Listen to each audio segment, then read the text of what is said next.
Hi friends, இப்போ பரத் ஸ்கூலில் ஊத போகிறோம். இப்போ பாருங்க, அப்படி அழகா இருக்கும் பாருங்க. வாவ்! இப்போ நீங்கள் அதே மாதிரி வாங்கிக்கோங்க.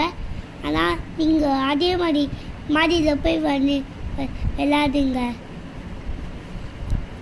சூப்பராக இருக்குது. நீங்களும் அதே மாதிரி வாங்கிக்கோங்க. பாய்.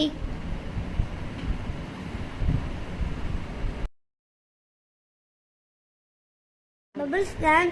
Super. Bye. Thanks for watching.